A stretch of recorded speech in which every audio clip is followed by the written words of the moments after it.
अब पुलिस को ये केस कैसे भी करके जल्द से जल्द सॉल्व करना था। पुलिस को बिल्कुल भी अंदाजा नहीं था कि गुरुमूर्ति जो अब बोलने वाला है वो सुन के पुलिस की पूरी दुनिया ही हिल जाएगी। और इस तरीके से पुलिस के हाथ में एक सबूत आ गया था गुरुमूर्ति के खिलाफ में।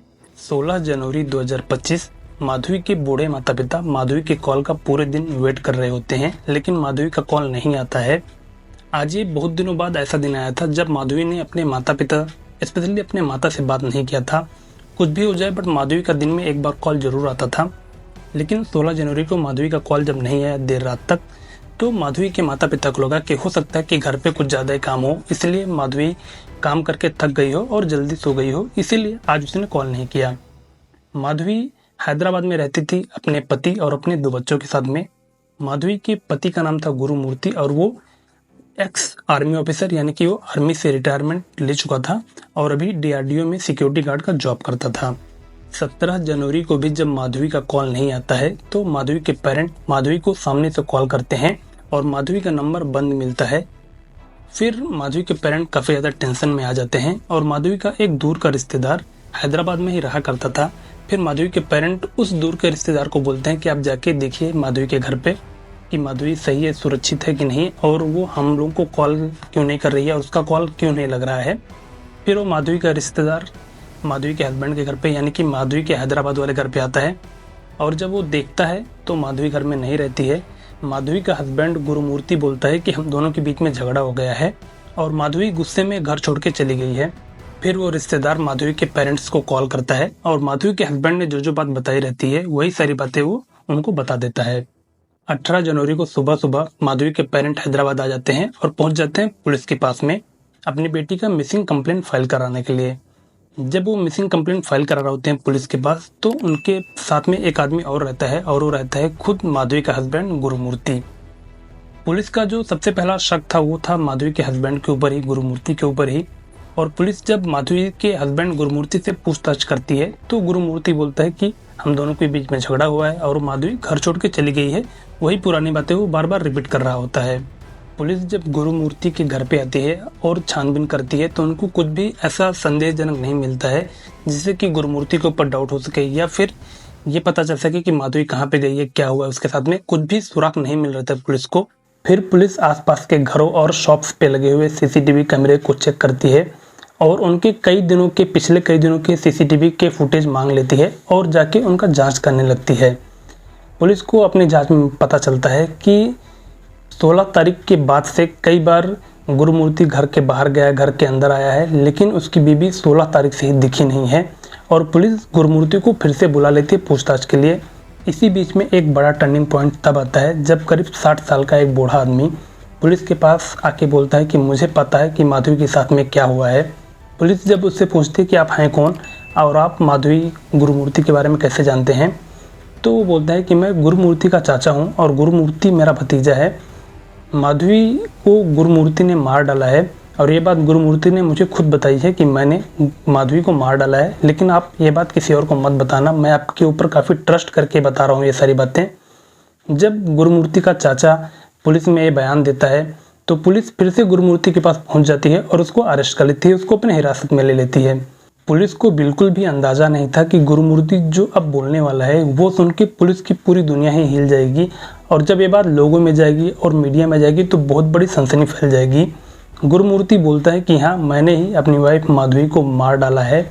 मैंने पहले उसका सिर दीवार पे ज़ोर से पटका और जब उसकी जान चली गई तो मैंने उसके शरीर के छोटे छोटे टुकड़े कर दिए और जो छोटे छोटे टुकड़े कर दिए फिर उन बॉडी पार्ट्स को मैंने बड़े से प्रेशर कुकर में डाल के पकाया ताकि लोगों को उस डेड बॉडी की स्मेल ना जाए।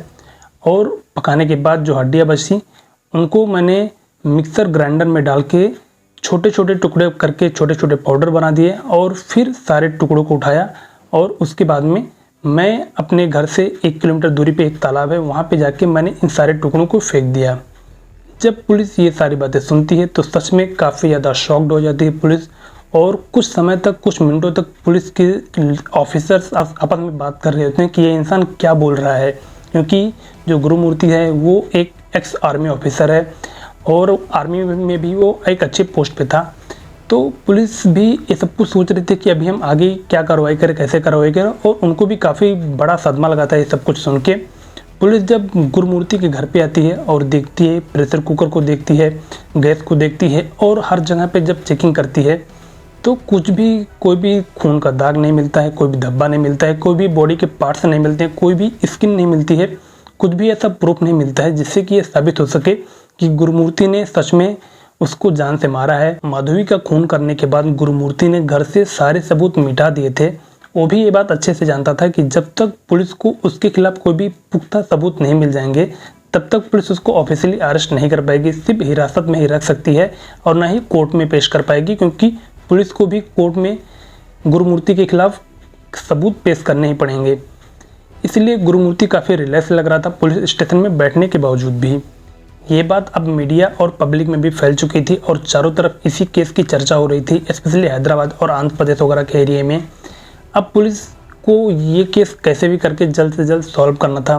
करीब 10 दिनों तक तगड़ी मशक्कत करने के बाद, इधर उधर छानबीन करने के बाद, पुलिस को तालाब में से, जिस तालाब में गुरुमूर्ति ने माधवी के शरीर के टुकड़े फेंके थे बॉयल और ग्राइंड करने के बाद में, उसमें से एक छोटा सा स्किन का टुकड़ा मिलता है।